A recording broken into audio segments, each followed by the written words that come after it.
El año de 1968 fue testigo del primer movimiento organizado que se opuso a los regímenes autoritarios. En Estados Unidos, la juventud se impuso la intervención militar en Vietnam. En naciones europeas como Francia, se dio una alianza entre el estudiantado y la clase obrera que pretendía llevar la imaginación al poder. En países socialistas, particularmente en Checoslovaquia, se impugnaba el autoritarismo estalinista, mientras en México, los estudiantes lucharon contra el autoritarismo extremo del Partido de Estado. El movimiento estudiantil del 68 fue la movilización por la democracia más importante del siglo XX en México. Antes no hubo ninguno y ahora no sabemos si sea posible. A 50 años no conmemoramos el 2 de octubre, conmemoramos el movimiento, la acción más brillante que hemos tenido. ¿Cuál fue el impacto del movimiento estudiantil del 68 en México? ¿Impulsó cambios en el país? A 50 años, ¿cómo lo vemos? Hoy, en Diálogos en Confianza, te invitamos a reflexionar en el legado del movimiento estudiantil de 1968. La verdad es que ya escucharon ustedes de qué se trata y la verdad es un programón, es obligado. Esto yo sigo diciendo que tendría que ser materia obligada, ¿verdad? Para no olvidar y tenemos sobre todo que, no repetir. Para eso es la memoria, aquí lo han dicho mucho los especialistas, para no, sí no guardar en el rencor, sí en la experiencia y no permitir que esto se repita. Y bueno, yo podría hablar lo que quisieran de esta herida colectiva que es el 68, pero pues tenemos aquí a nuestros invitados que son, fíjese, especialistas, testimonio, gracias al público presente que también están, pues sí, son testimonios y especialistas. Y esperamos también, pues como siempre, la participación de ustedes desde donde esté en casa, trabajo, lo vivió alguien de su familia, cómo lo perciben, cree que nos llevó a algo, por qué es necesario hacer como un corte de caja a 50 años de esta fecha fatídica y que luego unos días después se volvió gloriosa en las Olimpiadas, ¿verdad? Eso lo tenemos hoy que analizar, que platicar y no sabe usted qué programa y con qué cariño se ha preparado y agradecidos estamos de que hayan dado cita aquí quienes nos están acompañando y quienes nos van a compartir de voz propia. Gracias a nuestras traductoras de lengua de señas mexicana, Estiel, Fabiola, muchas gracias. Y claro que nos pueden seguir, si ahorita salieran, ¿verdad? El ahorita, perdón, no el ahorita, pero salieran, síganos por la transmisión del Facebook Live, Sandra. Así es, Fer, pues acuérdense que todos nuestros programas se están transmitiendo en vivo a través de Facebook Live, además de Canal 11, por supuesto, y de la página de Canal 11. También, si usted no tiene oportunidad, como dice Fer, de terminar de ver el programa del día de hoy o después lo quiere compartir con algún amigo, se queda ese programa en YouTube, busca con la fecha del día de hoy o del título cualquiera de nuestros programas para que pueda, en cualquier tema que le interese, consultar. Y los invito a que participen a través de redes sociales, que se sumen al tema del día de hoy. Si vivieron en el 68 esta situación de, todo el movimiento, cómo estaba en el país, si nos quieren compartir su propia experiencia y si todavía no nacían, si eran más jóvenes, también la pregunta es, ¿de qué manera creen que a los jóvenes el día de hoy les haya impactado lo que sucedió hace 50 años? Queremos saber sus opiniones, queremos conocerlas y también sus preguntas. Tenemos grandes especialistas invitados el día de hoy para que resuelvan y respondan a todas sus dudas. Aquí los estamos leyendo. Mira, Fer, nos dicen saludos desde Chiapas, saludos desde Carolina del Sur, de Toluca, de cualquier lugar que le pueda yo decir, nos están viendo, así que saludos a todos los que ya están conectados. También se vale decir, yo lo viví sin enterarme. Exactamente. Porque eso es otro punto del que vamos a hablar. Y no sé, pero a mí se me hace, mi querida Sandra, que tenemos que dar paso a esto que les preparamos de la memoria del 68, una exposición en memoria del 68, y de ahí nos arrancamos. Vamos a ver. Esta exposición se llama Memoria del 68 y es pues realmente una memoria que fui fotografiando todo lo que pasaba en el movimiento, porque yo era trabajador de la universidad, era como maestro, entonces teníamos nuestro grupo de cine y claro, fuimos al principio fue ver el registro de lo que estaba pasando, porque era muy grave lo que estaba pasando, pero la serie de fotografías que están acá pues es una memoria que va del 68 hasta 1970, porque después de la masacre de Tlatelolco, nuestros compañeros estaban en la cárcel en Lecumberri, entonces hicimos un plan de trabajo clandestino, desde luego, para meter una cámara en Lecumberri, y logramos meter la cámara después de muchas dificultades, y entonces los presos políticos filmaron adentro de Lecumberri para demostrar que había presos políticos en México.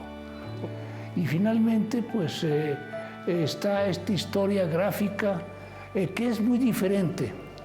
Lo que sacamos nosotros no es lo que sacaron los periódicos. Lo que sacaron los periódicos era en contra del movimiento, y esto es dentro del movimiento, es la gran diferencia. Está visto con otra mirada, mirada de militante dentro del movimiento, y que no es lo mismo que la prensa, pues prácticamente al servicio del gobierno, la televisión, todos, el aparato gubernamental estaba en contra de nosotros, y las fotografías que aparecen en los periódicos pues son en contra del movimiento, y estas son dentro del movimiento. Esa es la gran diferencia de esta exposición. Están en las fotografías muy claro que estoy fotografiando a mis compañeros, a mis camaradas. Entonces llega la masacre de Tlatelolco y digo, esto no se puede quedar así, yo tengo que guardar esta memoria trágica también del 68, aunque realmente el 68 fue una gran fiesta de la juventud. ¿Por qué? Porque las jóvenes, las mujeres participaron directamente en todas las actividades del movimiento, que era un movimiento pacífico, no era un movimiento violento ni mucho menos. Todas nuestras manifestaciones fueron pacíficas, y realmente el gobierno fue el que actuó con una gran brutalidad contra los jóvenes. Este movimiento, pues, en el siglo XX es prácticamente el más importante movimiento político que hemos tenido en México, porque fue en toda la República, no nomás fue en la capital, ¿no? Entonces, por eso es importante tener esta memoria, que mucha gente todavía lo recuerda como la gran lucha democrática por este país.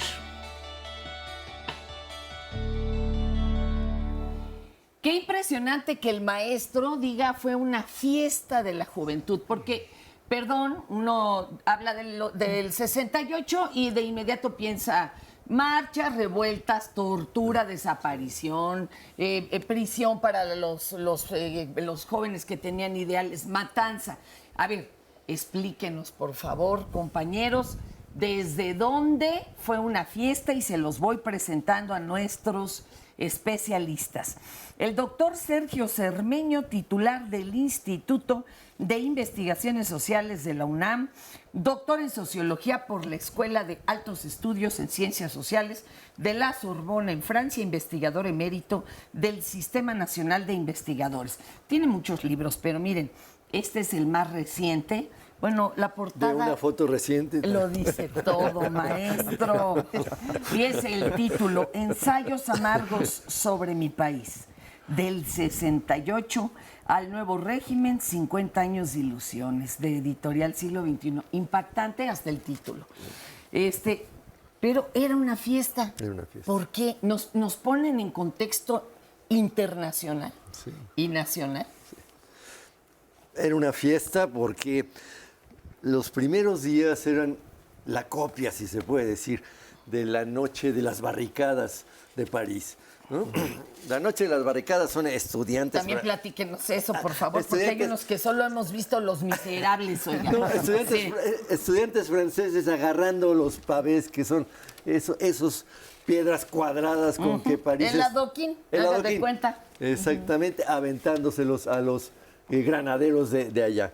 Entonces, bueno, muy impactante para nosotros ese momento. Carlos Fuentes hizo en Editorial Era un libro rojo con fotos maravillosas que todos nos pasábamos en las escuelas así. Entonces, Imagínate arranca un libro rojo, un libro por favor. de pastas rojas. Eso era irle a rascar las bolsas al Tiger, como se dice actualmente, en un momento en el que todo era sospechosismo y estos andan de rojillos y ustedes con el libro de Fuentes. Oiga. Bueno, arrancó así como una fiesta, con pedradas, a ver si Félix no me corrige, pero ese es el inicio del 68.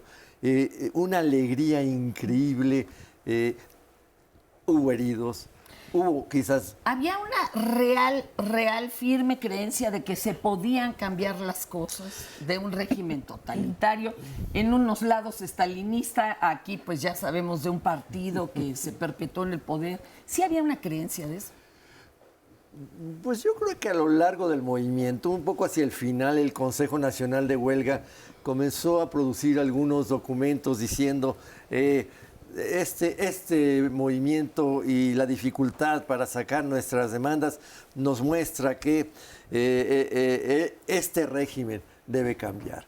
Obreros, campesinos y tal. O sea, hay documentos en esa dirección más o menos radical. No quiero decir que eran los únicos, pero hubo un ala radical que creía que debería de cambiarse al país, ¿no? Otra no, otra moderada, el rector Barros Sierra a la cabeza quizás del lado de la moderación, que decía, bueno, vamos a tratar de meter nuestras demandas sobre la democracia y tal, pero levantemos ya la huelga porque los nubarrones se nos echan encima. A ver, y por otro lado también nos acompaña el doctor honoris causa Luis Arizmendi, autor del libro Tiempos de Peligro, Estado de Excepción y Guerra Mundial. Imagínense todo lo que estaba ahí, ¿no? Conjugándose. ¿Por qué hilar todo esto hasta la Guerra Mundial? ¿Lo enmarca todavía? ¿Lo veníamos arrastrando? ¿Ese era el temor al comunismo?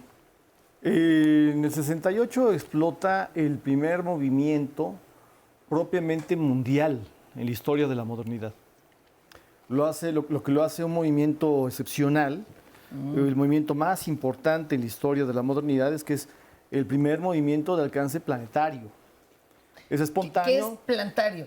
Se da en todos lados, se Ok. da en el primer mundo, se da en el segundo mundo, se da Exacto. en el tercer mundo, en lo que el siglo XX entendió como esos tres mundos, en todos lados se da, sin ninguna planificación espontánea. Y esto sucede sin ninguna planificación previa, es espontáneo el movimiento, mejor dicho. Y esto sucede porque está expresando una importante resistencia de los jóvenes al carácter del Estado autoritario en sus más diversas configuraciones, como lo acabamos de mencionar. Tenía una configuración en el segundo mundo, especialmente en Checoslovaquia, tenía otra configuración en el primer mundo, en Estados Unidos, O sea, en en Francia, en Checoslovaquia Alemania. estaban en contra del régimen estalinista. Correcto. ¿Va? Y acá de otro tipo de regímenes. O sea, por eso dices tú, hacia todos los frentes. Sí, son diferentes configuraciones del Estado autoritario. El patrón común es el Estado autoritario, un Estado que ejerce violencia política de manera diferente, en mayor o menor medida, no son estados iguales, pero digamos como que el objeto de resistencia común es la resistencia al Estado autoritario. Y en el caso de México, pues es la resistencia al régimen de partido de Estado. No es régimen de partido único, como en los sistemas llamados del socialismo real. Este es un régimen que tiene varios partidos, pero que está controlado el Estado por un solo partido. Y los jóvenes lo que están pidiendo es la transición mínima a la democracia. Lo que hace del 68 una fiesta es que ahí se expresa como una especie, digamos, de revolución lúdica, para decirlo como le gustaba decirlo a Bolívar Echeverría. O sea, se trata de un movimiento que intenta lanzar una propuesta de futuro. Lo que está haciendo es decir, esto de la imaginación toma el poder.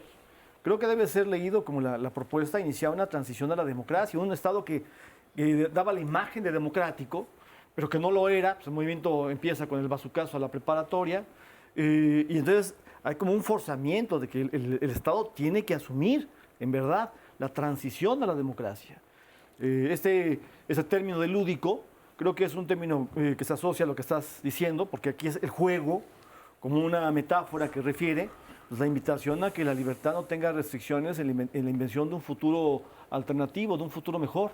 Claro. Es muy importante captar aquí, me parece que a partir del 68 se vuelve muy notorio que una marca permanente del movimiento estudiantil mexicano va a ser su generosidad política. El movimiento estudiantil va a estar pugnando siempre por causas que no tienen que ver solo consigo mismo. Ahí está la cosa. También, ¿cuántos se aliaron? Ahorita nos platican. Y también está con nosotros el ingeniero Félix Hernández Gamundi, coordinador del comité del 68. Sí, ¿A qué señora. santo le debemos que sí te tengamos aquí? No existía todavía el culto a San Judas Tadeo, aunque estaban ahí cerca. Y, oye, qué barbaridad. ¿A qué se debió que tú sobreviviste?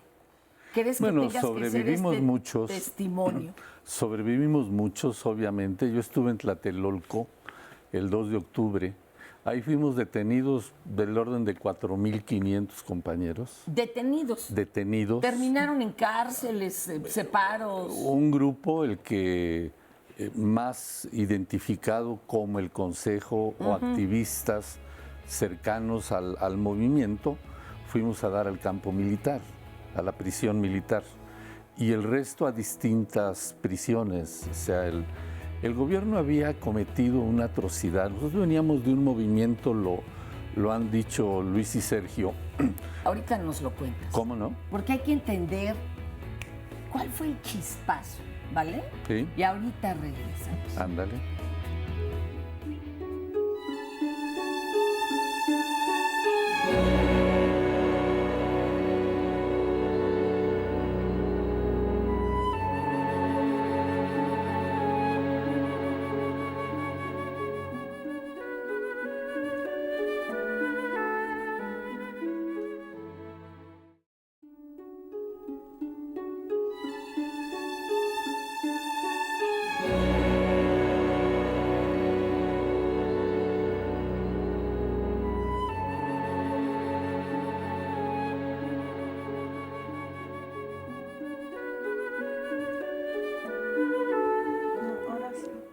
Esto que están viendo es interesantísimo, es testimonio vivo, real. No teníamos esto para grabar todo mundo. Esto es una joya, lo que se ha podido conservar. Pero nos estabas contando, Félix, a ver, ¿de dónde surge aquí el chispazo? Porque a mí me dio muchos nervios cuando, el asesinato de la chava del CCH hace, ¿no?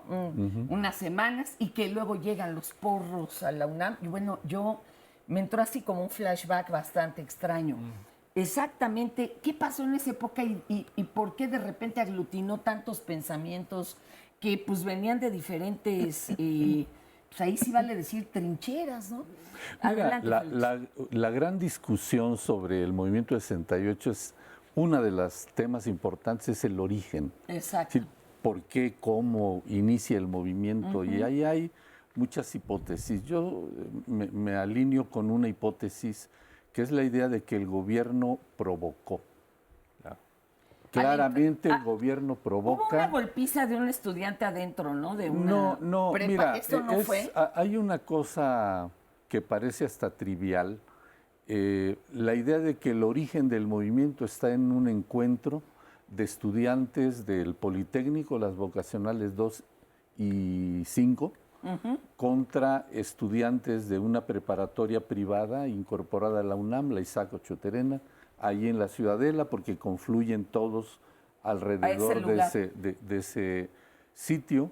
Se presenta la policía, hay un zafarrancho, y aparentemente eso es el día 22 de julio, y aparentemente al final de eso todo el mundo para su casa o para su escuela. Al día siguiente, fíjense, reaparece la policía supuestamente con la idea de conservar el orden.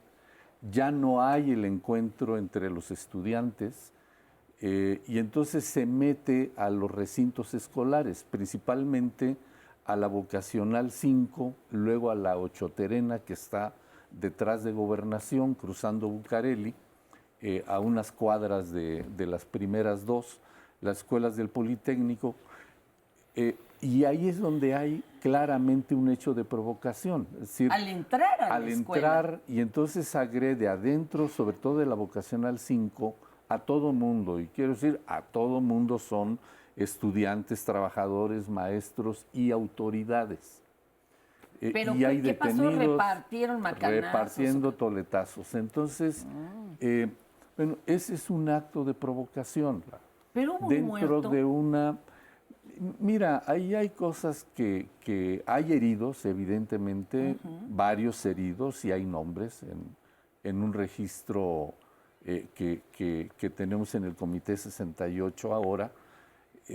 Están todos los nombres de quienes fueron heridos y también de quienes fueron detenidos en esos primeros 2 días, 22 y 23 de julio. Allí surge un intento de protesta de los estudiantes.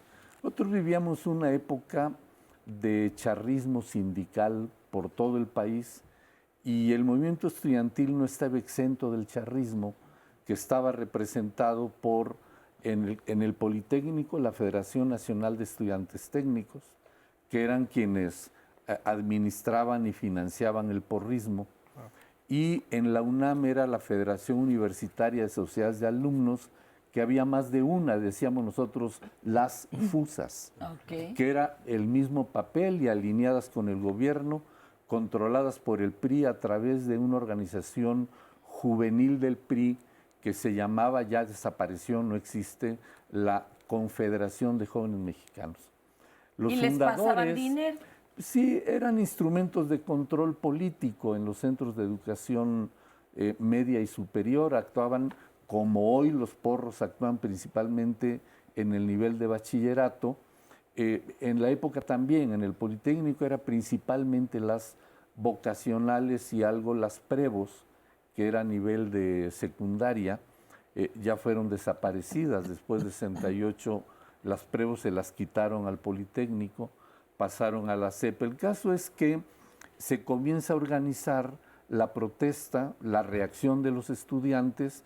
La FENET, que estaba al margen, intenta montarse en eso, pero desde el día 24, o sea, al día siguiente de la mayor provocación, donde la policía se mete a las escuelas, ya hay huelga en la Boca 5 y en la Boca 7 protestando por estos actos de provocación.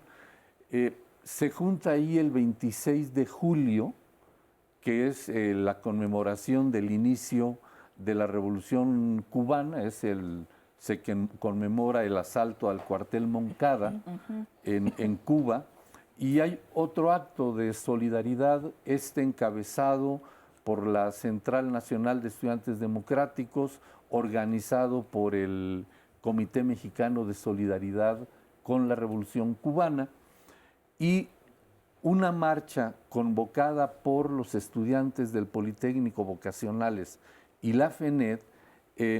Los estudiantes protestan porque la FENET los trae aquí, al casco de Santo Tomás, y los estudiantes quieren protestar ante la autoridad de la ciudad. Entonces, pues vamos al Zócalo. Claro. Entonces, de aquí se regresan y van al Zócalo, se juntan con la marcha de solidaridad con Cuba, intentan llegar al Zócalo, y entonces ahí son violentamente reprimidos. Hay decenas de detenidos y se habla de muertos. ¿Hasta qué calle llegaron? A Palma y 5 de Mayo, que el Palma y Zócalo era Madero. intocable en esos momentos. Ahorita ya pues, todas las marchas llegan ahí, ¿verdad? Ese es el tema. tema. Pero era intocable. Nos vas a seguir contando, claro. ¿Te parece? Y ustedes también. Pero fíjense que en otras ediciones que hemos dedicado a revisar el tema, tuvimos aquí a la Nacha. Sí, a la Nacha Rodríguez, que es una de las 2 mujeres que estuvieron detenidas y sobrevivientes al 68. Tita, ella falleció ya por la edad, pero la Nacha también nos cuenta, ella, bueno, cómo caramba se involucró en el movimiento. Vamos a ver. El 2 de octubre yo venía con el contingente de la Facultad de Derecho veníamos la Titi y yo, éramos estudiantes de la facultad. Hasta cierto punto, al principio estábamos tranquilos, pero estando aquí comenzamos a oír que venían mucho ruido, que se oía mucho ruido, tanto de un lado de acá como del otro, y pues no pensábamos que fuera a hacer nada malo hasta que después nos dimos cuenta que era el ruido de botas militares y de diferentes movimientos así como de milicia, ¿no?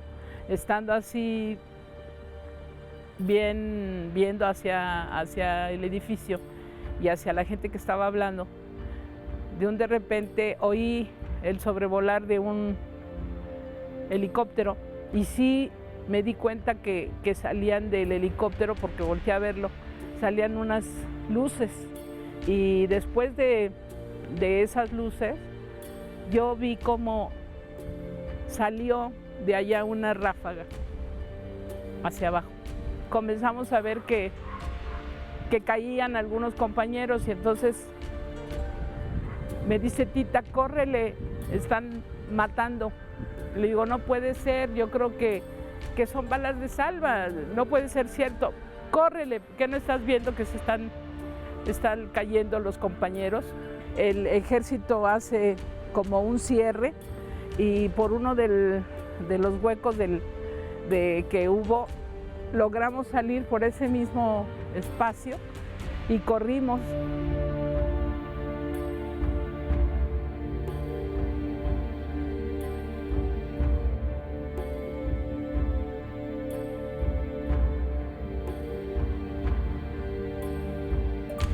Ese día nos salvamos, no fuimos detenidas, y posteriormente detenidas y secuestradas.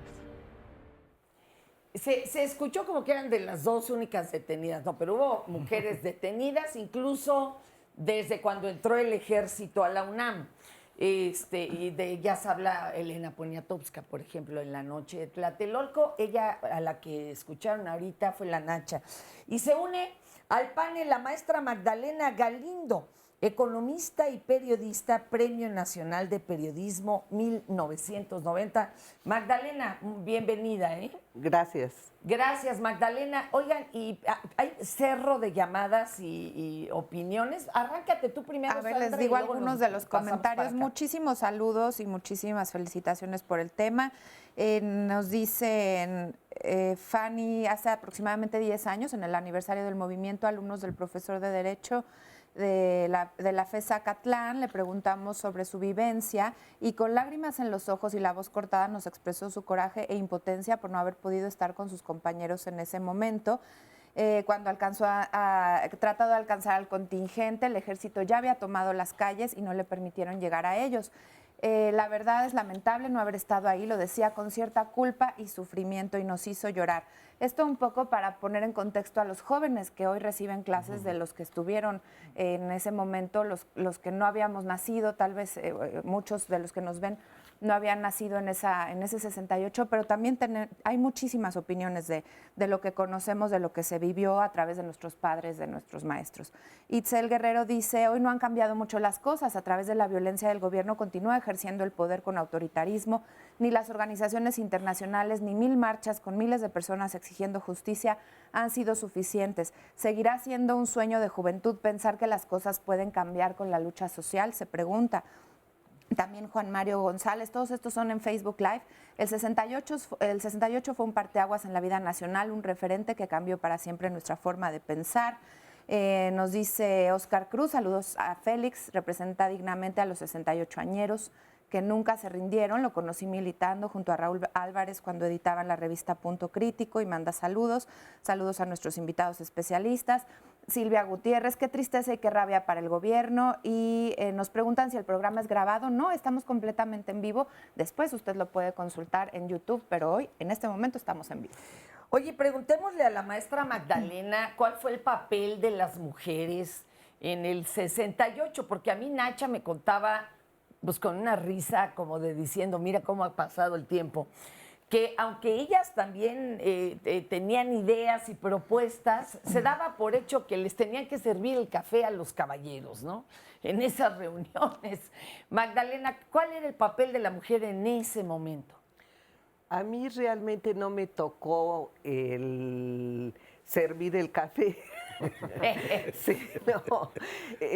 Fue una participación, pues diríamos, por un lado de base, efectivamente, porque fue mi primera experiencia. La primera manifestación que yo fui fue a la del rector, justo en que fue al principio del movimiento estudiantil. Y realmente no tenía mucha experiencia, ninguna experiencia, pero finalmente era muy amiga del representante de la Facultad de Economía al Consejo Nacional de Huelga y por lo tanto, digamos, tuvimos otro tipo de participación, ¿no? ¿Cómo cuál, Magdalena? Mira, ¿Qué aportaban? Por ejemplo, te he de decir que en esos días tan difíciles, cuando el ejército tomó la ciudad universitaria, el mimeógrafo, que era en lo que se hacían los volantes, en aquel tiempo pues no había impresoras. Claro. Y entonces se hacían los volantes en mimeógrafo. Y entonces, cuando tomó el ejército la ciudad universitaria, ese mimeógrafo se llevó a mi casa, escondido, por supuesto. ¡Qué peligro! Y ahí elaborábamos la propaganda de la Facultad de Economía para el movimiento, ¿no? O sea, pues los de dejaban modo clandestino. Si les digamos. quitaban eso, por ejemplo. Claro. Oye, les quiero leer algo del poema Memorial de Tlatelolco de Rosario Castellanos. Y dice, al día siguiente nadie. La plaza amaneció barrida. Los periódicos dieron como noticia principal el estado del tiempo. Y en la televisión, en el radio, en el cine, no hubo ningún cambio de programa, ningún anuncio intercalado, ni un minuto de silencio. No busques lo que no hay, no hurgues en los archivos, pues nada consta en actas. Mas he aquí que toco una llaga, es mi memoria. Y bueno, esa noche también consta la recopila con voces de hombres y mujeres, testigos de ese momento, Elena Poniatowska. Vamos a ver una entrevista que también tuvimos con ella y lo que nos comparte. Creo que fue una apertura que los jóvenes lograron ellos a un cambio de gobierno, es decir, a una participación que no habían tenido. Uno veía la Ciudad de México, la gente caminaba indiferente, iba cada quien a su tarea, y no había real participación de nada. Era una ciudad casi indiferente, no muerta, porque había muchos vendedores ambulantes y todo lo que hay en una ciudad. Pero los jóvenes, al tomar la calle, que fue uno de sus propósitos, ganar la calle, tomar la calle, le dieron una vida que a sí mismos se la dieron a ellos, pero también le dieron a la ciudad una vida que antes no tenían, porque empezaron a correr hacia los mercados, a pasar entre los puestos, a hablarles a las marchantas del movimiento estudiantil.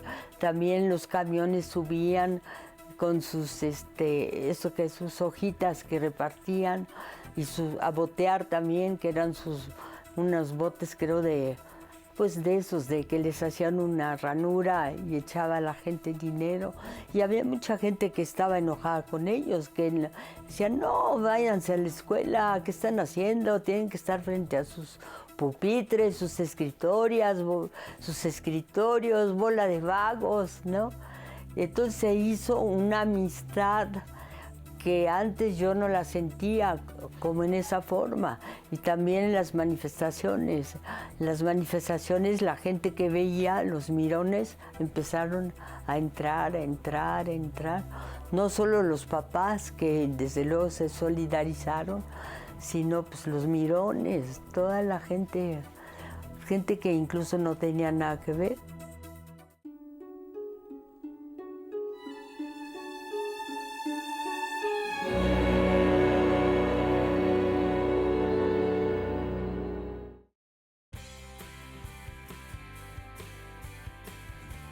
El fin de semana también hay diálogos. Sintonízanos. El sábado hablaremos de Big Data. ¿Sabes qué es? La Big Data es de suma importancia en el contexto social actual, ya que gran parte de la información que se genera en todo el mundo y que posiblemente antes era totalmente desconocida o no estaba disponible para un gran sector de la población, hoy en día se recopila, almacena y analiza con distintas finalidades como las comerciales, de salud pública u otros. Rocío Brauer te espera en Vida Digital. El domingo, reflexiona con Óscar Virués acerca del respeto a uno mismo. Hay personas que tienen muy claros sus límites. Cuando sienten que alguien está abusando de su confianza, son capaces de marcar un límite. Y aunque parece fácil, la verdad es que poner límites implica autoconocimiento, autoestima, determinación, madurez emocional y aceptar las consecuencias que vienen de ello. Nuestras redes sociales están abiertas. Compártenos tu opinión. Yo creo que el 68 ha dejado como enseñanza que los estudiantes podemos decidir lo que queremos hacer y cómo queremos llevar la universidad. Es que tenemos que tener siempre nuestras convicciones bien fuertes y bien sólidas, porque aunque quieran acallar nuestra voz, nosotros siempre tenemos que alzarnos y comentar, decir y hacer todo lo que nosotros tengamos en nuestro corazón y en nuestra alma. Yo creo que es una enseñanza, ¿no? De que el gobierno más bien debe de aprender a no ser tan represivo, a que con la violencia no se resuelven las cosas. Nos ha enseñado a los jóvenes a luchar por lo que queremos, tener libertad de expresión y pues sobre todo yo creo que ser empáticos, porque realmente la juventud siempre es la que saca adelante a todo un país. Se ha tomado como que más importancia al respeto de nosotros como estudiantes y a la parte de nuestra libre expresión. Yo creo que es una gran enseñanza para nosotros como para estar más unidos y no ignorar nada de lo que pasa en el gobierno. Pues ahora los estudiantes nos podemos expresar un poco más libremente sin temor a que nos repriman y pues yo creo que ese es el legado. O sea, todavía a veces como que el gobierno como que intenta reprimir a los estudiantes, pero no es tanto. O sea, como que el estudiante no se deja. Como viéndolo de una manera que puede ser posible, tener un cambio a través de los estudiantes y más en una universidad pública como lo sigue siendo la UNAM. Creo que sigue presente, pero de pronto se nos olvida, ¿no? Que tenemos como ese poder de organización y el poder que tienen los estudiantes. Y para mí es ese legado de que puede ser posible y que lograron algo tan grande que lo reprimieron de tal manera, ¿no? Pues es que todo es relativo. O sea, como decía don Gilberto Rincón Gallardo, a quien imagínense en esa época lo acusó el juez de arrojar bombas. Y él tenía un severo problema, en una discapacidad en sus manos, en sus brazos. Y él contestó, pues solo que las haya yo pateado, señor juez, ¿verdad? Él decía que, bueno, actualmente sí hay más chance de expresarse, pero que tanto es tantito. Quieren retomar allá esto, ¿verdad? Adelante. Sí, creo adelante, que querías maestro. comentar, Félix, retomar lo que estaba escuchabas. comentando de la importancia de estos testimonios, porque hace unos días apareció publicado un libro que dice Adiós al 68, con la idea de que pues aquello es una quimera que hoy nadie entiende, nadie recuerda, nadie sabe qué es. Esto está formidable, porque ese libro apareció justo unos días antes de que estallara el movimiento de los jóvenes en la UNAM protestando contra el porrismo y todo el mundo teniendo referencia muy clara de la experiencia política de 68. Yo quisiera tomar rápidamente lo que estaba diciendo, porque tiene que ver con lo primero que dijeron Sergio y Luis. Tú decías, ¿cuál es el origen del movimiento? Ya lo hablamos, pero yo digo, los jóvenes reaccionamos en principio ante estos actos de provocación del gobierno. Esta reacción muy rápidamente se fue convirtiendo en una reacción en contra del autoritarismo de la sociedad entera. O sea, vivíamos en un país gravemente autoritario, lo estaba diciendo Luis hablando del mundo entero, y eso fue creciendo muy rápidamente en el movimiento, aparte de esta protesta contra el autoritarismo, fue tomando un contenido político profundo que nadie esperaba, que es esta demanda por la democracia. Y ese es el sentido del pliego petitorio. Claro.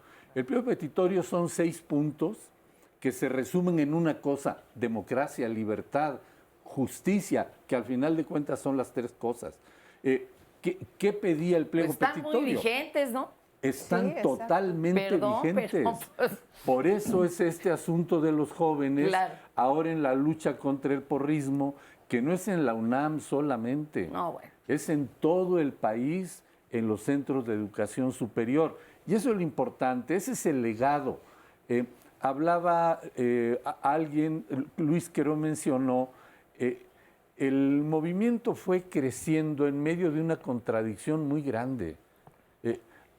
Había una contradicción de un segundo al otro.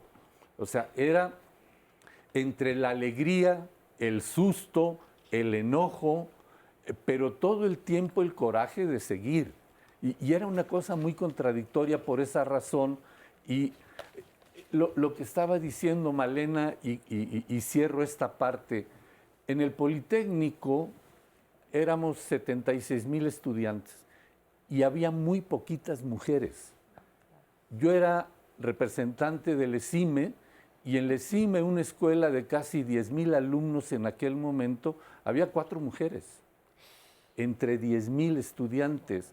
Pero nosotros lo que fuimos descubriendo es reencontrándonos con un papel importantísimo de las mujeres. Malena habló del mimeógrafo, pero fue una incorporación muy creativa, muy alegre, que estaban las compañeras incorporadas en la redacción de volantes, pero también en picar el stencil, igual que todos los demás lo hacíamos, o en darle vuelta a la manivela del mimeógrafo. Es que es otra de las luchas que ahí se nota, ¿no? Exactamente.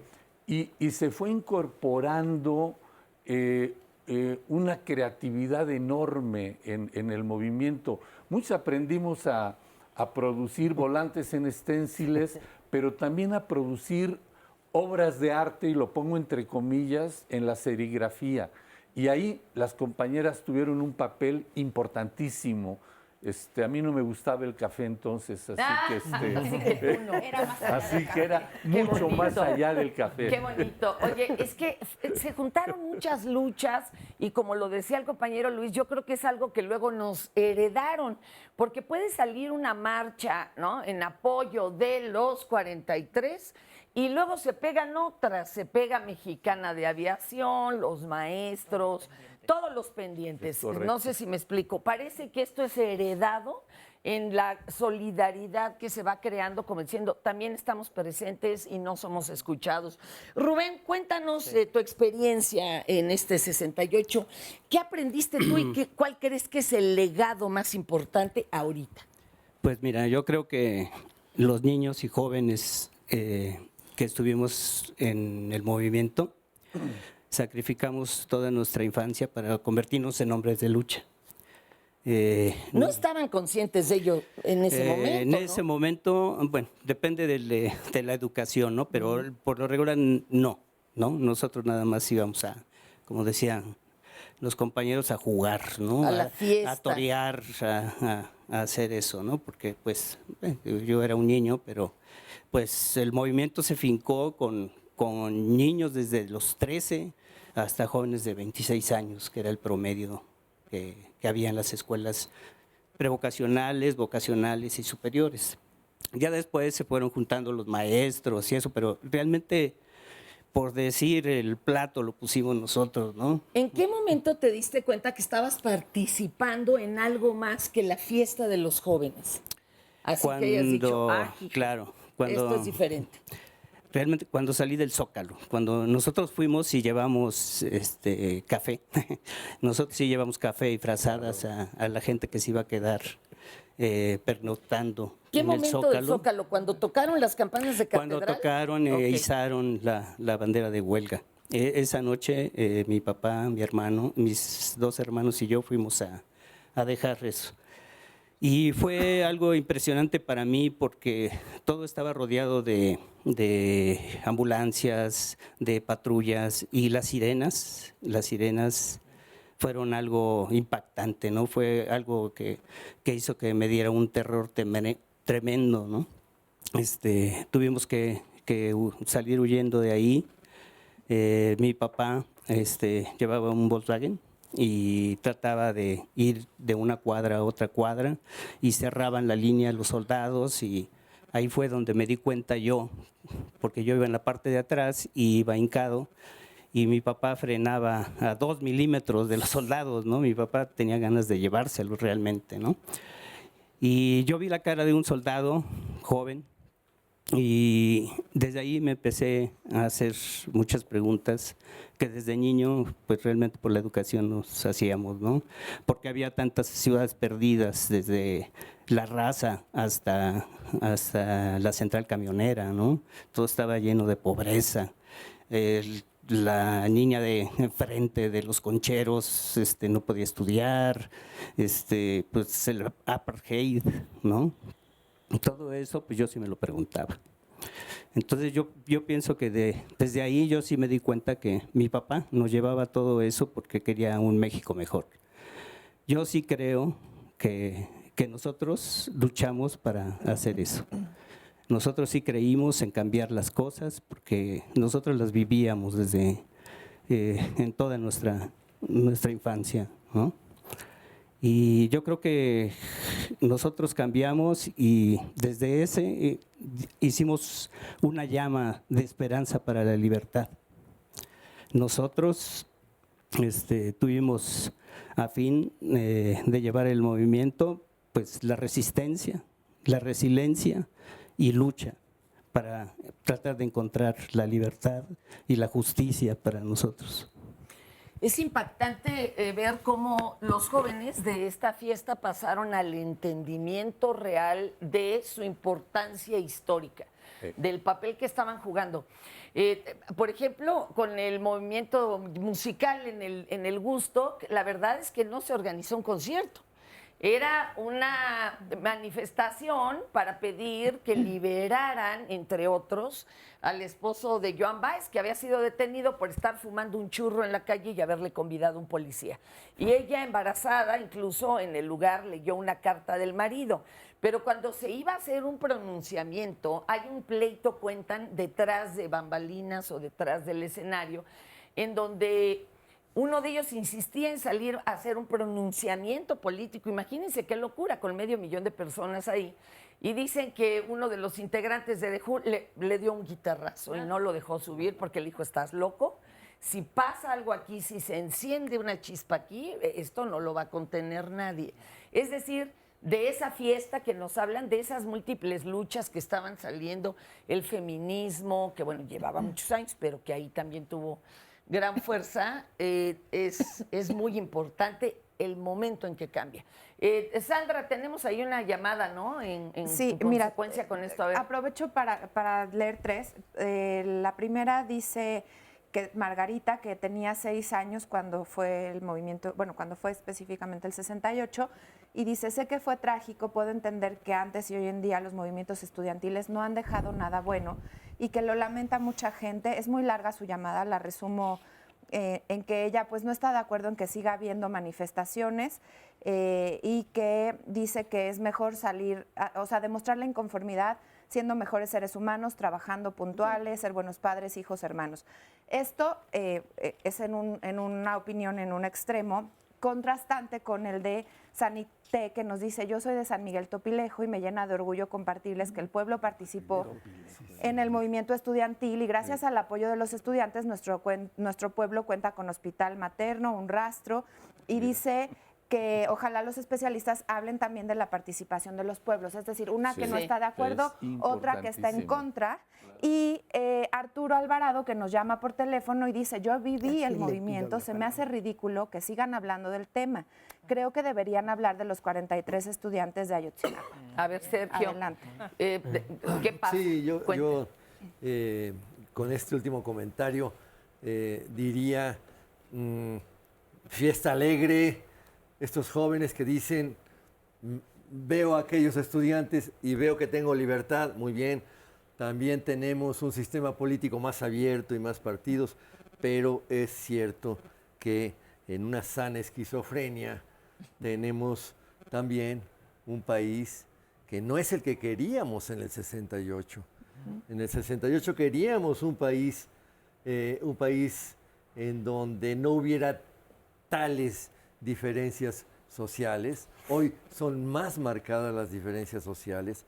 El grado de violencia en que estamos viviendo es una traición a lo que nosotros nos imaginábamos como sociedad en el 68. Entonces, cuidado, ¿no? Hay el lado optimista y el lado pesimista, pero yo sí diría con mucha fuerza que el pesimismo debe privar. Debemos ser muy autocríticos de lo que está sucediendo. Lo de Ayotzinapa es brutal. La cantidad de periodistas asesinados, candidatos a puestos públicos, etcétera. Estamos en una sociedad que así como hay camiones refrigerados, nuestra sociedad debe comenzar a ser refrigerada, porque estamos en una putrefacción impresionante. Entonces, vamos avanzando así, ¿no? España estaba bajo Franco en el 68. No tuvo un movimiento liberador de esa manera, pero cuando se hace el destape en el 76, la cultura es brutal. Entonces, qué bueno que nuestro 68 también abrió la cultura, etcétera. Pero lo positivo hay que moderarlo.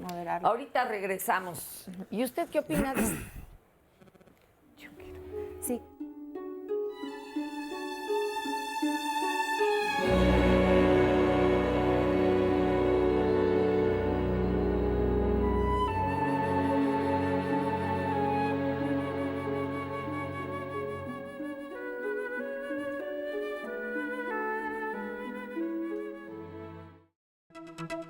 El movimiento estudiantil popular de 1968, en primer lugar, puso en evidencia y, por decirlo así, desnudó el carácter autoritario de un sistema político que se encubría con la ideología de la Revolución Mexicana. Y en realidad se trataba de un sistema autoritario, un presidencialismo a ultranza, que el movimiento de 1968 lo puso en evidencia, lo que era efectivamente, ni siquiera con la culminación que tuvo en los sucesos dramáticos de Tlatelolco, sino todo el proceso. No quiso, no aceptó ni siquiera un planteamiento que no era tan delicado, tan difícil de atender y de resolver como el pliego petitorio de los 6 puntos que planteaban los estudiantes. Ninguno. No quiso aceptar ninguno, ¿verdad? Y menos aún el diálogo público. En ese sentido, el movimiento de 1968 es en realidad el precursor y el iniciador del cambio democrático en el país. Es eso, ¿verdad? Y lo estamos viendo ahora. Es, por decirlo en términos actuales, ¿verdad?, lo que inicia la cuarta transformación que estamos viendo en el país. Ese es el legado, esa es la aportación y a eso le debemos al movimiento de 1968.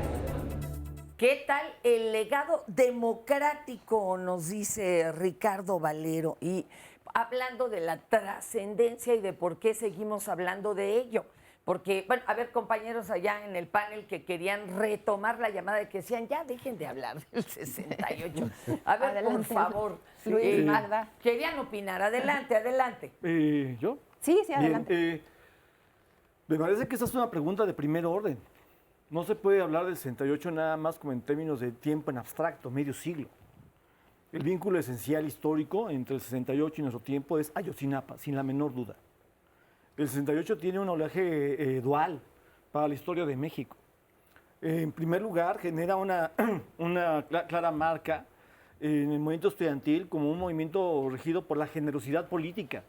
El movimiento estudiantil siempre va a pelear por causas que no tienen que ver con la misma generación, sino con la generación que sigue. Por ejemplo, el movimiento de la UNAM en el 2000, que estaba peleando contra las cuotas, o sea, por el proyecto fundacional de una educación pública y gratuita, protegiendo el derecho a la educación superior y universitaria para las siguientes generaciones.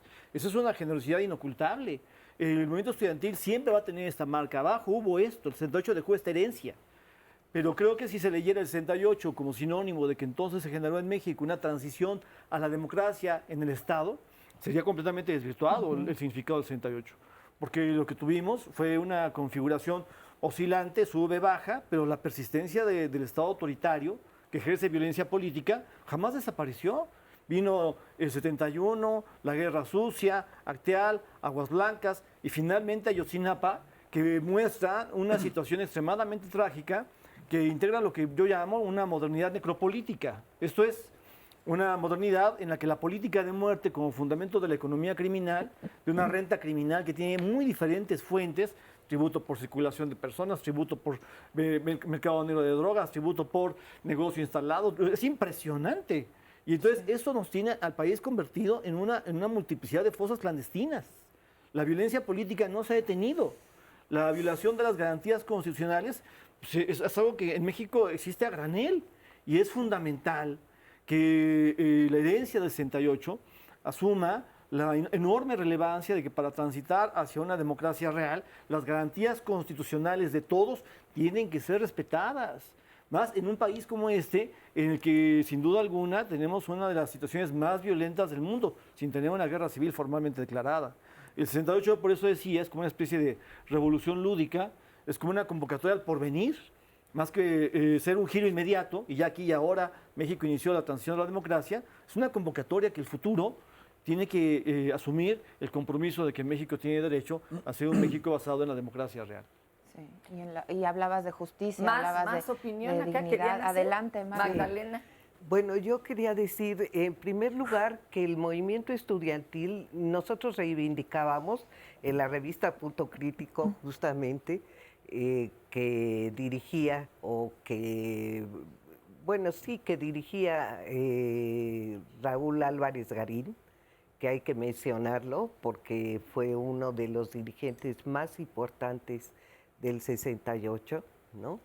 Que ahora ya murió, pero que realmente jugó un papel fundamental en el movimiento. Él fue el de la idea, por ejemplo, de la manifestación del silencio, ¿no?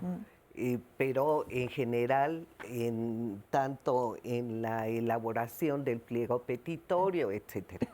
Bueno, lo que quería yo decir es que el cambio fundamental no es precisamente en la estructura del Estado, que efectivamente sigue siendo completamente autoritario, antidemocrático, con una simulación de la democracia, etcétera, sino en lo social.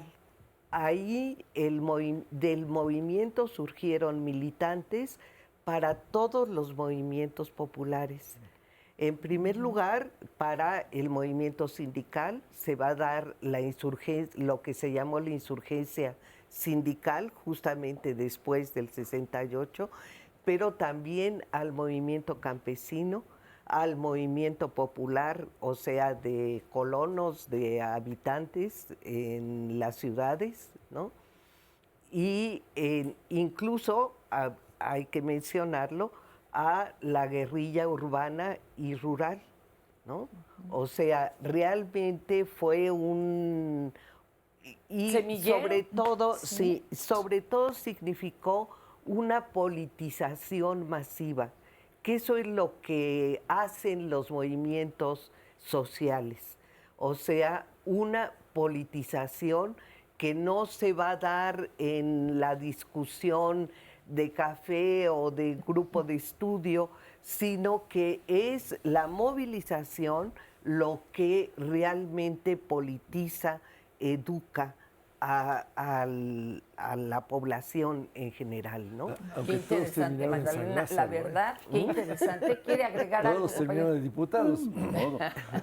Oigan, es que, adelante. No, para Mira, nada. yo agregaría esto que muy bien dice Malena, el impacto del movimiento sobre las universidades y los centros de educación Bueno, en se general. nos crea la universidad como tal, ahora sí ya, ¿no? Sí, a la educación en general. Digamos, aquí en 68 hay un semillero de gente que se va a desarrollar actividades docentes en las universidades y todo en el Politécnico es importantísimo, con una nueva idea, un nuevo enfoque.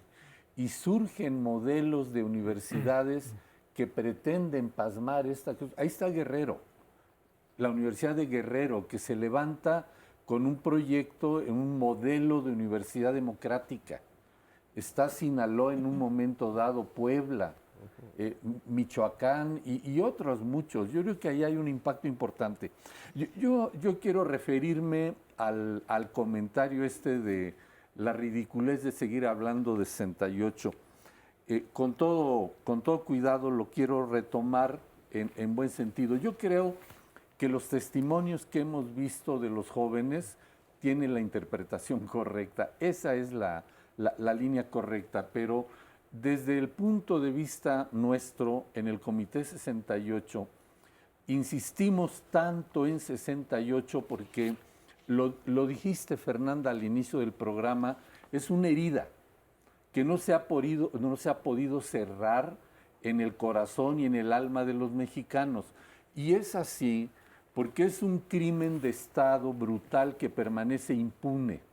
Claro. Y el asunto de Ayotzinapa es importantísimo y toda esta relación que marca Luis, porque lo muy grave en la vida política del país es que cada día nos despertamos con un nuevo agravio de violación brutal de los derechos contra la población en general y ahora de forma muy especial contra los jóvenes y muy específicamente contra las mujeres, pero no solamente. Entonces, para nosotros, hablar de 68 desde el punto de vista del comité, donde mantenemos una demanda penal en contra de los responsables de la agresión, es porque pretendemos con ello, primero, que se haga justicia y poder cerrar un duelo que por generaciones los mexicanos no hemos podido cerrar. Claro. Ese es un tema.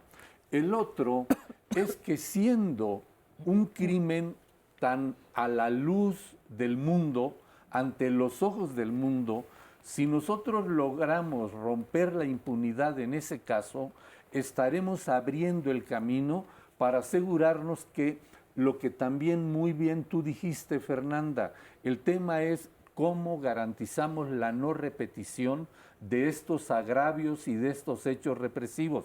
No es posible mientras tengamos este país impune, ante todo. Hablar allí de combate a la corrupción y todo esto está muy bien, pero no vamos a poder llegar a resolver el problema de la corrupción ni otros si no rompemos el tema de la impunidad. Y eso tiene que llevar a que el aparato de procuración y de impartición de justicia funcionen. Y si los tenemos que reformar, los tenemos que reformar. 68 es una historia que se ha ido construyendo a lo largo de 50 años, principalmente por estas cosas que ya se han dicho, el ejemplo, la manera de abordar los problemas, el hecho de que los mexicanos, no la generación nuestra nada más, sino los mexicanos aprendimos el sentido de la generosidad, de la solidaridad y del compromiso por la lucha para la transformación del país. Ese es el gran aporte, pero esa es la gran deuda. Ay, y además, todo lo que surgió ahí, recuerdo a Marlene Ehrenberg, decía, yo en esa época, ella fue decana en la Olimpiada, ella ya hablaba de ecología en el 68, la veían como una loca, ¿verdad? Y todo el arte que se generó, y el arte incluso para hablar de lo que era inmencionable. Octavio Paz, fíjense, la vergüenza es ir a vuelta contra uno mismo. Si una nación entera se avergüenza, es león que se agazapa para saltar. Los empleados municipales lavan la sangre en la Plaza de los Sacrificios. Mira ahora, manchada antes de haber dicho algo que valga la pena, la limpidez. Oigan, vamos a ver esto que también platicamos con Pablo Gómez Álvarez. ¿Lo tenemos? Pablo Gómez, vamos a escucharlo porque también nos da buenas claves de por qué seguir con la lupa en este tema. El legado del movimiento estudiantil de 1968 es la lucha por las libertades democráticas. Y seguimos luchando por las libertades democráticas porque no las hemos conquistado todas. Tenemos muchas áreas, los sindicatos, las escuelas, universidades, medios de comunicación públicas, etcétera, etcétera, donde no hay libertades democráticas.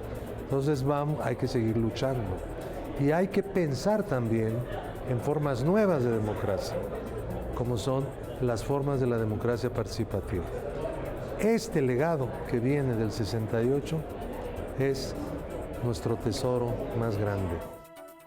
¿Qué tal? Y bueno, Telésforo, ¿cómo estás? Cuéntanos tu participación y cuál sería el legado y qué queda pendiente. Bueno, yo era estudiante de la Prepa 4, iba en segundo año. Yo creo que ahí se aprendió mucho. A mí me cambió la vida, pero quiero referirme a una cosa, entre otras, que me impactó mucho y lo sigo comentando con mis alumnos de la UAM.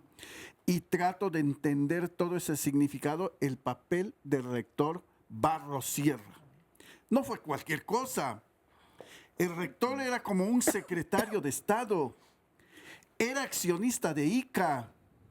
Había sido secretario de Estado. Y cuando su universidad sufre la agresión, él se pone al lado de su agresión y de su comunidad. Cuando el ejército agrede a los estudiantes en el área universitaria del centro histórico, tiran la puerta de un bazucazo, él baja a la explanada, pone a media asta la bandera y dice que la universidad está de luto, ha sido agredida. Eso, en aquella época, si ahora sería una bofetada quien gobierne el país, en aquella época era terrible, terrible. Sí. Pero luego... Se estaba exponiendo él literalmente porque él era un empleado del Estado. Su vida misma. Su vida y su no familia. Es como ahora le digo a mis alumnos, no crean que esta poca democracia que tenemos ha existido siempre. En aquella época no había nada de eso. Pero además llama a una marcha. Oigan, que nuestro rector cobije a su comunidad, ponga la bandera media asta y llame a una marcha y la encabece. Y el gobierno responda movilizando tropas, tanques, pone nidos de ametralladora para pararla en determinado lugar. Es impresionante lo que hizo ese rector. No nada más lanzó un comunicado de apoyo. No. Él estaba al frente de la marcha. Se puso al lado de su comunidad, de sus estudiantes. Cuando llama la marcha, llega la gente del Poli, que siempre las autoridades del gobierno buscaban mantener separado a Poli, UNAM, Chapingo. Llegan los chavos del Poli a pedirle permiso para participar en su marcha. Y dice, todos son bienvenidos. Nada más vamos a guardar la compostura, vamos a hacer bien. Entonces, eso que hace falta, yo creo, le digo a mis alumnos, ustedes no saben el poder que tiene el alumno cuando se organice y se mueve. Eso lo vimos en el 68, lo vimos posteriormente y hay que hacerlo. Oye, para lo vimos cambiar. hace una semana. Exactamente. Cuando entra el poli al terreno de la UNAM cantando un Goya, bueno, a mí todavía se me quiebra la voz. Sí. Entonces, buscar cómo también se democratizan un poco las instituciones. Ya por ahí no se pudo transitar, pero posteriormente había que buscar, tomemos el ejemplo de 68, claro. Por ejemplo, después vinieron la formación de los autogobiernos.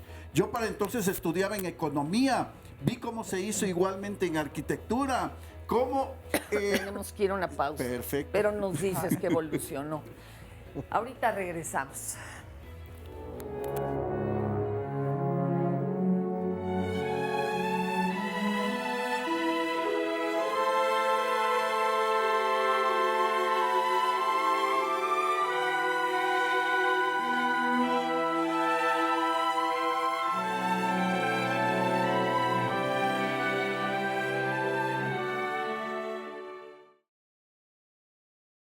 Ese es el inicio del 68, una alegría increíble. Hay documentos en esa dirección más o menos radical, no quiero decir que eran los únicos, pero hubo un ala radical que creía que debería de cambiarse al país. En el 68 explota el primer movimiento propiamente mundial en la historia de la modernidad. Está expresando una importante resistencia de los jóvenes al carácter del Estado autoritario en sus más diversas configuraciones. Y los jóvenes lo que están pidiendo es la transición mínima a la democracia. Lo que hace del 68 una fiesta es que ahí se expresa como una especie, digamos, de revolución lúdica. Sobrevivimos muchos, obviamente. Yo estuve en Tlatelolco el 2 de octubre. Ahí fuimos detenidos del orden de 4.500 compañeros. La gran discusión sobre el movimiento 68 es una de las temas importantes, es el origen. Me alineo con una hipótesis que es la idea de que el gobierno provocó. Tuvimos otro tipo de participación, ¿no? ¿Cómo cuál, Magdalena? El mimeógrafo, que era en lo que se hacían los volantes. En aquel tiempo pues no había impresoras. Cuando tomó el ejército la ciudad universitaria, ese mimeógrafo se llevó a mi casa, escondido, por supuesto. Elaborábamos la propaganda de la Facultad de Economía para el movimiento, ¿no? Ahora en la lucha contra el porrismo, que no es en la UNAM solamente, es en todo el país, en los centros de educación superior. Y eso es lo importante, ese es el legado. Lo que fuimos descubriendo es reencontrándonos con un papel importantísimo de las mujeres. Estaban las compañeras incorporadas en la redacción de volantes, pero también en picar el stencil, igual que todos los demás lo hacíamos. Tenemos también un país que no es el que queríamos en el 68. En el 68 queríamos un país en donde no hubiera tales diferencias sociales. Hoy son más marcadas las diferencias sociales. Me parece que lo más importante es que los jóvenes del 68 recogieron la herencia de Córdoba en Argentina, del movimiento de autonomía. Eso es importantísimo. Si no hubiera habido un precedente como la lucha por la autonomía latinoamericana, el movimiento del 68 en México hubiera tenido una mirada mucho más miope, hubiera una mirada muy acotada. No hubiera podido tener esta visión enorme de la realidad mexicana, de la transformación que se necesitaba, el componente ético tan profundo.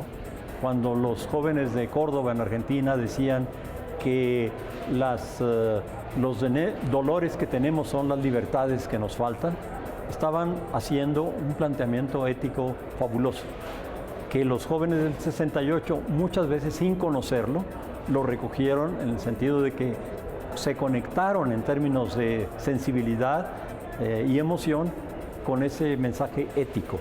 Y entonces lo que hizo el 68 fue crear la universidad.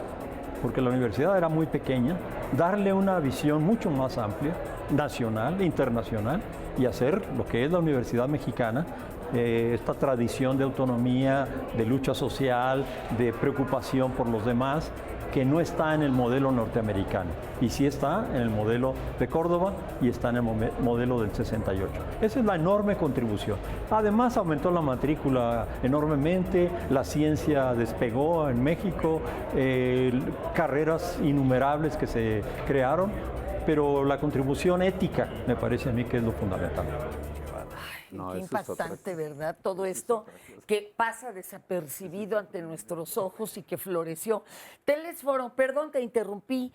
¿Cómo cerraríamos esta idea de todas las demás luchas que se fueron generando a raíz del 68? Pues que es el 68 fue un crisol del cual salieron bastantes luchas. Ya se mencionó la insurgencia de luchas de todos los 70, sindical, popular, campesino, guerrillera, etcétera, etcétera. Democratización de las escuelas, surgimiento de universidades como la UAM, mucha juventud que se fue a la lucha social. Yo, por ejemplo, ahí me transformé. Me hice militante de izquierda, me fui a formar sindicato en la banca donde trabajaba y nos aplastaron, debo decirlo. Dimos la batalla, metimos el registro del sindicato, nos corrieron por cientos. Después participé en la fundación del SPAUNAM, etcétera, etcétera.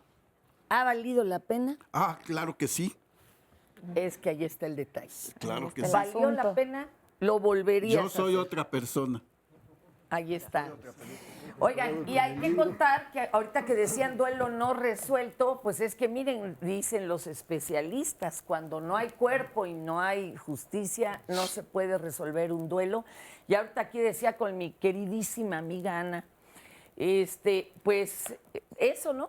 Como que tenemos una herida sobre de otra, como si apuñalaran la misma herida una y otra vez, con todas las siguientes pues, matanzas, violaciones a derechos y demás. Y tú eres ahora la encargada este año de la mega ofrenda. Y va a ser a 50 años del 68. Qué compromiso. Qué trabajo. ¿Qué vamos a tener enfrente, mi querida Ana? Bueno, en realidad la encargada de la mega ofrenda es toda la UNAM, la comunidad universitaria, y lo hacemos a través de la DGACO, que es la Dirección General de Atención a la Comunidad. Sí es todo un compromiso. Normalmente se han hecho temas relacionados con personajes, Rufino Tamayo, Diego Rivera, en fin, pero no se podía no hacer del movimiento del 68. Entonces, va a ser en el antiguo barrio universitario, en Santo Domingo, en el centro. Se van a ocupar las 2 plazas. Va a estar 4 días, del 1 al 4 de noviembre. Y la temática de todas las ofrendas va a ser el movimiento del 68. Okay.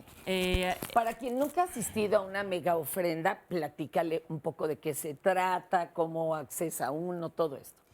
Bueno, primero se hace una convocatoria a toda la comunidad universitaria, que es prepas, bachilleratos, todas las facultades, escuelas, y se les da un tema y una serie de lineamientos y se monta en diferentes sitios. Se ha montado en las islas, en Ciudad Universitaria, un año en Universum, alrededor del estadio, y este es el 3er año que se presenta en Santo Domingo. Es acceso al público, libre. Pero hay... Es libre acceso. Entra uno. Libre acceso, entra uno. Vamos a estar de 9 de la mañana a 9 de la noche. Las ofrendas van a estar puestas de tal forma que va a haber pasillos para que se puedan ver todo alrededor. Se atasca, yo les recomiendo. Lleguen temprano, lleven a toda la familia. Sí, sí vale la pena. Porque ¿De qué día, perdón? Del 1 al 4. Ahí está. Del 1 al 4. ¿sí? Lo visitemos. Y este año además tenemos como varios años, la Facultad de Arte y Diseño fue la que se encargó de hacer todo el diseño plástico. Entonces hay una propuesta muy, muy interesante. Se usan, por ejemplo, colores sepias, remembrando fotos. No se va a usar el color rojo para no remembrar sangre, sino blanco para no olvidar, recordar la esencia del movimiento, pero esto va a ser un toque diferente. Hablando de rojo, yo recuerdo de pequeña cómo esa paloma de la paz, emblema de la Olimpiada, pues la pintarrajeaban de rojo. Estaba herida la paloma, ¿no? Así es. Era muy impactante. Yo le preguntaba a mi mamá, ¿qué pasa? Y me dice, es que mataron estudiantes. Era lo que alcanzaba y explicarme. Ana, ¿algo Así es. más que tengamos que recomendar para esta visita que no, o sea, es imperdible? Es imperdible. Es imperdible. Además, bueno, estando en el centro histórico va a haber un montón de cosas Claro. más. Va a haber desfiles de catrinas y bicicletas por la noche y demás. Va a haber cosas interesantes de día y de noche. Entonces, abre a todo público, toda la familia. Vayan, vayan. Rapidísimo, hablando de la UNAM, adelante mi querida Marisol Gacé, por ¿Cómo favor. estás? Buenos días, También gracias, ahí se mi está Fer. presentando esta pieza maravillosa que toca el movimiento. Así Adelante, es un Marisol. espectáculo de las Reinas Chulas que se llama A Chuchita sí la bolsearon, sí la llevaron al baile y sí le hicieron de chivo los tamales. Es un recuento de 5 décadas que hacemos las Reinas Chulas, el cabaret regresa a la UNAM. Terminamos este fin de semana. No lo pueden perder. Y bueno, parece ser que el domingo ya está agotado, pero reanudamos en el Teatro Bar El Vicio, allí en Madrid 13, Coyoacán, los viernes y los sábados a las 9:30. Solo serán 8 semanas también, también como conmemoración del 68. Y son 4 telefonistas a través de 5 décadas. Oye, cuando todavía no tenían sindicato. Y Además- cada que había un cambio, las amenazaban con el recorte, ¿no? Y además ellas buscaron el convenio, el primer convenio importante que hubo de las telefonistas. Sí. Y entonces, y escogimos estas telefonistas porque son mujeres que empezaron a trabajar por sus derechos, que sin saberlo lograron prestaciones y sueldos que no tenían. Incluso hay un texto, Fer, que te recordarás, que dicen que ganaban menos que el portero trabajando el doble de horas.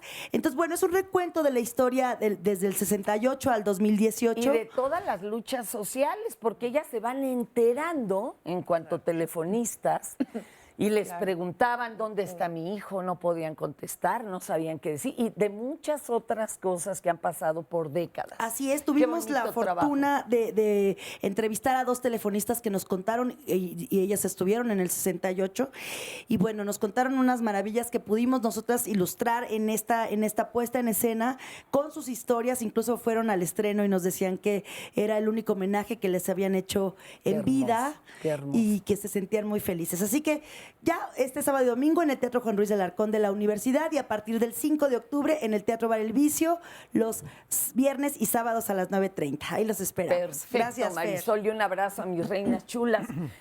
Don Mario, cuénteme. Usted viene pero hasta armado con libro, ¿eh? Octubre 2, de Mario Ortega Olivares. Platíqueme su experiencia. Pues fue una experiencia de vivir intensamente en las manifestaciones, de saber lo que era la libertad, saber lo que era poder expresarte en público, escuchar a la gente que me hablaba en los mercados, a la gente que me decía, bueno, sí, ustedes son los estudiantes, pero también tienen que dar una buena imagen, eso de que estén pintando paredes quizás no es muy buena idea. En las manifestaciones bailábamos rondas infantiles solamente cambiándoles las letras. Por ejemplo, cantábamos la canción del granadero. Papá, qué malo es el granadero. Pero hubo una explosión entonces en las artes, en la plástica, en la música, en la matemática, en la física. Fue una apertura de nuestro país, era otro antes del 68. La Ciudad de México era un pueblo grandotote y nos abrimos a lo cosmopolita. Y 50 años en una vida humana es mucho tiempo, pero 50 años en términos históricos acaban de pasar y los efectos de esa lucha en 68 se están presentando ahora. El partido monolítico queda hecho polvo y estamos abriéndole paso a una nueva república. Y en este libro, Octubre 2, aparecen los testimonios de los politécnicos, porque nos reunimos hace 30 años y llegamos a la conclusión, los universitarios se sacan la foto y a nosotros lo que nos toca es poner los muertos. Para nosotros no fue solamente una lucha por democracia, sino que fue una defensa muy intensa de las instalaciones escolares, sobre todo de las del casco de Santo Tomás, y todavía donde no nos se habla de encontramos autonomía ahora. politécnica, ¿no? Todavía no. 50 Todavía años. no. 50 años. Ahí sigue ese punto pendiente. Muchísimas gracias, Mario. Sandra, ¿qué tenemos por allá? Es que hable el público. Justamente complementando para que los que quieran leer este libro, el texto completo, vamos a poner la liga en internet. También tenemos recomendaciones de actividades. La Casa de las Humanidades de la UNAM tiene diferentes actividades. Los invitamos a que visiten su página www.humanidades.unam.mx. También está la Gaceta de la UNAM con un suplemento especial por estos 50 años del movimiento del 68. Está la página memorial68.com.mx. Todo esto también lo vamos a poner más adelante para que ustedes puedan participar de todas las actividades que va a haber. Y también me platicaban de la exposición que está en las rejas de Chapultepec. Es una exposición fotográfica en las rejas de Chapultepec. En estos momentos ya la pueden ir a visitar y conocer de lo que fue y recordar también a través de estas fotografías. Muchas gracias a todas las personas que felicitan por el tema del día de hoy. Hay una llamada que me puso la piel chinita que decía que a su mamá fue herida y quiere agradecer a los estudiantes de medicina de ese momento. Ella estaba esperando el camión en una esquina y gracias a los estudiantes de medicina de la UNAM la rescataron porque una bala la alcanzó. Ahorita encuentro el comentario, pero también... Hay quien pasando, por ejemplo, mi madre me llevaba a mí de 3 años, pues nos tocó, ¿no? La balacera. Exacto, y ni eran salimos de estudiantes. milagro porque Exacto. pasó un taxi que ya tenía orificios de bala y le dijo el taxista a mi mamá, señora, súbase, acaba de comenzar la revolución. Suba la niña.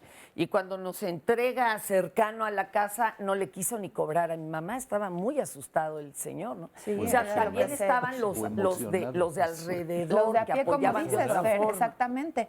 Y esta llamada de Efraín Ayala no quiero dejarla pasar porque dice que censuramos sus comentarios y que no pasamos su llamada. No, hombre. Claro que no, Efraín, y con gusto la leo. Qué bueno Oye, que es que tocan nos este falta tema. tiempo, Es que sí, se lo además es juro. muchísima la participación. Gracias, de verdad.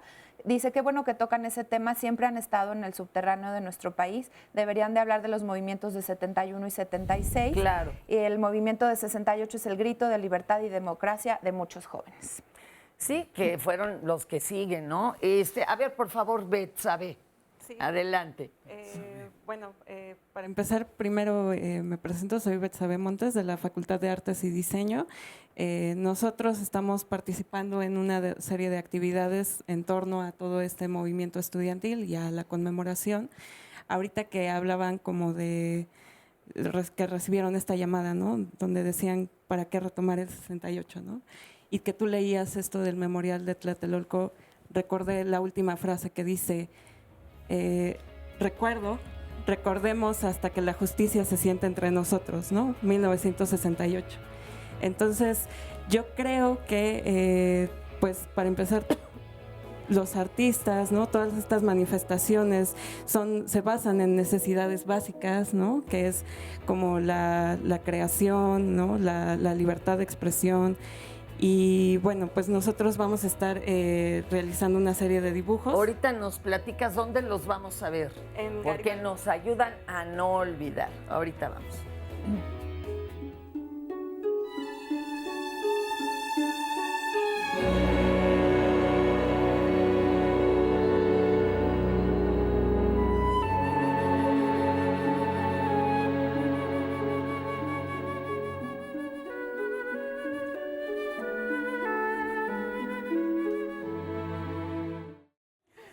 Y, perdón, ya no nos pudiste decir a dónde va a estar esta recopilación de muestras artísticas del 68, perdón. Sí. ¿A dónde le tenemos que caer? En el Bajo Puente de Garibaldi hicimos una serie de dibujos en gran formato, ¿no? En colaboración Taller Huachinango con la Facultad de Artes y Diseño, estuvieron participando alumnos y el montaje se realizará en la noche del 1 de octubre hasta la madrugada del 2 de octubre para que en el momento en el que pase la marcha pues tengan... ¡Qué hermoso! Sí, ¿no? Es parte de revivir esta memoria colectiva, ¿no?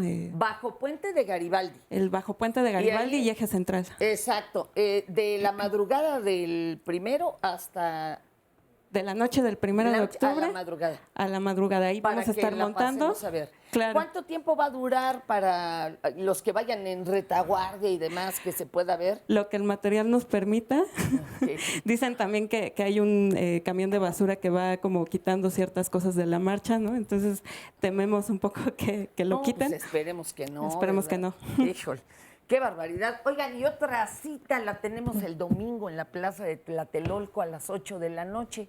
Se estrena esta película llamada Olimpia, muy impactante, ¿eh? Y además yo creo que va a ser un momento, pues también muy, muy emotivo. Vamos a verlo. ¿Cuál es?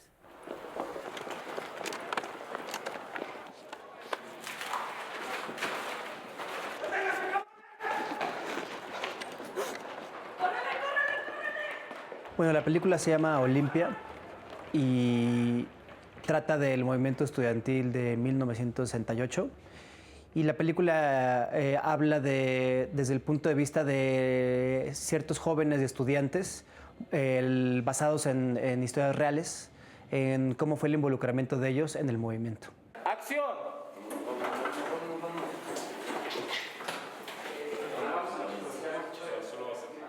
Pues en realidad es algo que me ha motivado desde hace muchos años, el querer acercarme al tema y entender qué había sucedido.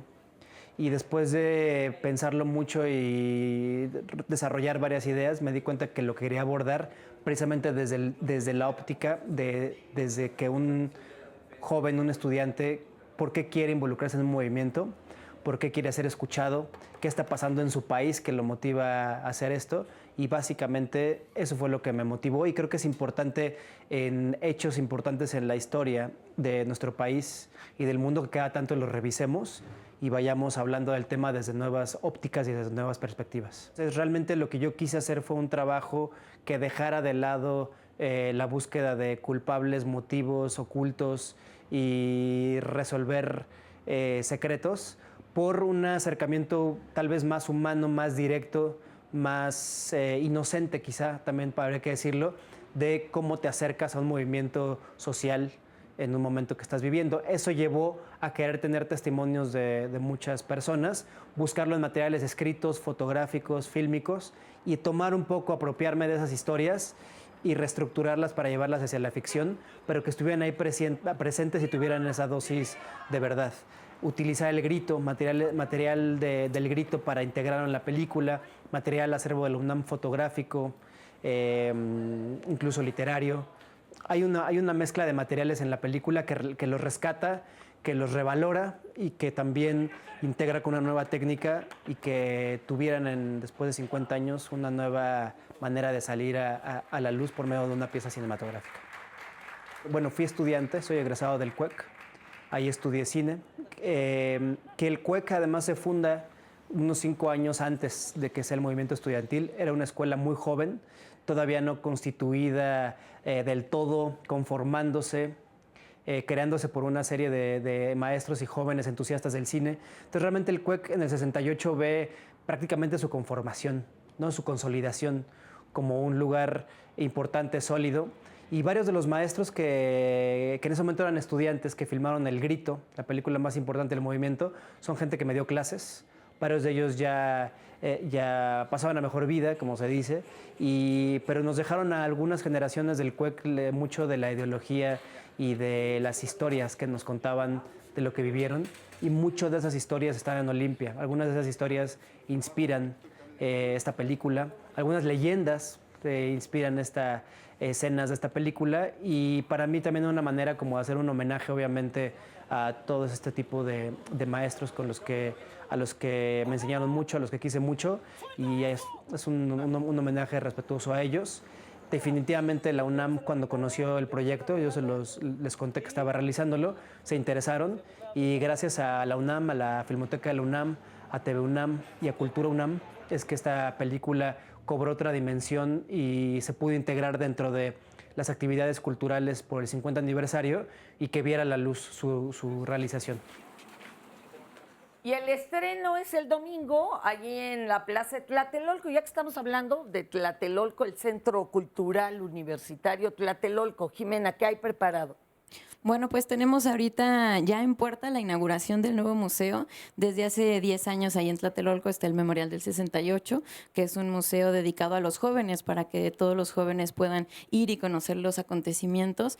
Y bueno, el mes de octubre planeamos ya hacer una reinauguración que no solo va a tener el movimiento estudiantil, sino también va a trabajar movimientos posteriores, que es importante también reconocerlos. Y bueno, yo trabajo en el área de educación y nosotros nos dedicamos a relacionar a los jóvenes con el movimiento estudiantil, pero sobre todo pensando que ellos reflexionen sobre sí mismos como sujetos políticos que están involucrados finalmente en un escenario de ciudadanía y pues que ellos comiencen a decidir y a reconocerse a sí mismos para poder ser unos ciudadanos que defiendan lo que piensan. Muchas gracias, Jimena, y allí estaremos. Muy amable.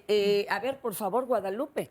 Bueno, de acuerdo a lo que ha dicho Jimena, pues solamente decir que no solo el movimiento estudiantil actual, sino la juventud en general tiene la necesidad y el reto en sí de poder comprender la crisis de la que parte, ¿no?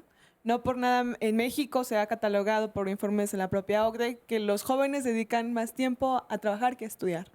Y eso pues sí juegan un rol muy importante las universidades, el Estado autoritario sobre todo, pero también las autoridades, las instituciones, para poder ejercer una máquina de la desimaginación en la que se socave el pensamiento crítico de los sujetos y su incapacidad para poder pensar en lo imaginable, en lo inimaginable para un mundo mejor, ¿no? Qué hermoso, porque es lo de la imaginación que retomamos, que era lo que nos Efectivamente, libertaría. necesitamos pues recordar todas esas frutos y todos los mejores aprendizajes que se tienen de 1968, que es justo la apuesta porque la imaginación y la juventud pues tome el poder.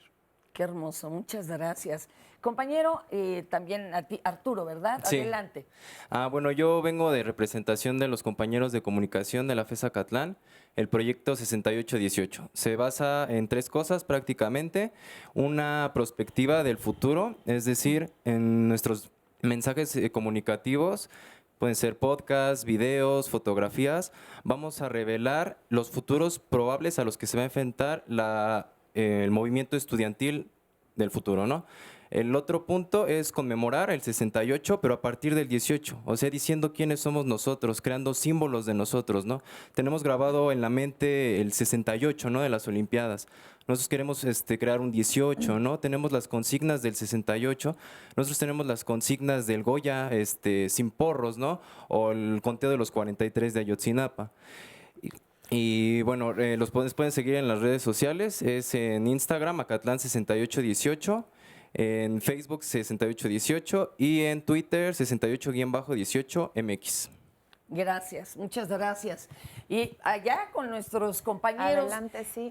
Por favor, lo que nos puedan compartir que les cambió a ustedes del 68 y que podrían entregarlo, heredarlo a todos los que nos están viendo y recibiendo su testimonio. Miren, antes de que para leer una sola llamada que sintetiza todas las muchísimas llamadas que tengo, Miriam Norman, tengo 2 comentarios. Uno de mis hermanos murió en el 68 en la Facultad de Derecho y 2, a la persona que dijo que ya dejemos de hablar del 68, quiero decirle que olvidar ese hecho es como olvidar el movimiento de independencia o la revolución.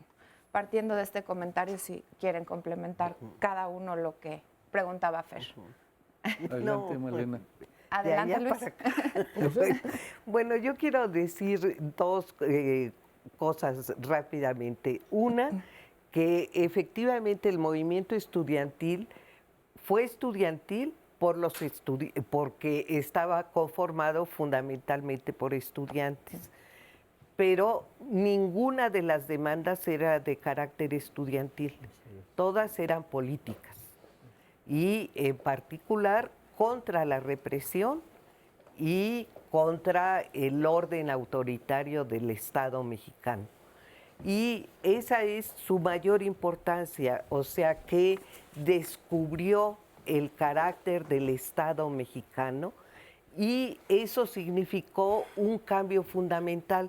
Yo diría que es una revolución cultural, o sea, en su sentido amplio. efectivamente cambió el país a partir del movimiento. Y lo otro, bueno, con eso. Con eso, Magdalena. Bueno, a ver si damos otra vuelta. Adelante, Luis. A mí me parece que la consigna del 2 de octubre no se olvida. Es crucial para cerrarle paso a este intento del discurso del poder, porque la amnesia bloquea no solo la comprensión de la tragedia del pasado, sino así entonces la cita que deberíamos tener con el porvenir. Si algo hace relevante entender las tragedias del pasado es para asumir el compromiso con un futuro mejor. Claro. Y en la mediación para la historia actual de México, pues hay dos tragedias cruciales que deben también ser formuladas. Una es la que tiene que ver con los feminicidios, que es la expresión de la violación de las garantías constitucionales de las mujeres, y otra es la que tiene que ver con pues haber hecho del país un cementerio, una multiplicidad interminable de fosas clandestinas, y en ese contexto la Ley de Seguridad Interior, que es una manera de apuntar a formalizar con una ley la violación de las garantías constitucionales de todos, para que podamos construir una alternativa de futuro. Las garantías constitucionales de las mujeres por delante, de los hombres también, necesitan ser respetadas para que apuntemos a construir la transición a un Estado democrático. El 2 de octubre no se olvida, tiene sentido, no como para solo recordar la tragedia tiene sentido asumirla, hacerla inolvidable, pero para convocar a un futuro en el que el sueño nos lleve a crear el México que nos merecemos todos. Qué hermoso. Maestro. Bueno, terminemos hacia el optimista, ¿no? Cuando Telésforo decía que el 68 tuvo una cantidad de expresiones importantes como todo el sindicalismo universitario y obrero de los nucleares, etcétera, tiene razón. Hubo todas esas expresiones. Muchas de esas expresiones, con la apertura democrática, la reforma política, se incrustaron un poco demasiado en los aparatos del partido, las elecciones, etcétera. Luego vino otra oleada de movimientos, entre ellos el zapatismo, que les está reclamando a estos movimientos. El AAPO les está reclamando su incrustación allá arriba. Entonces, hay cambio cultural, pero no tanto ahí, ¿no? La fascinación por el vértice y el ir hacia arriba fue un pecado.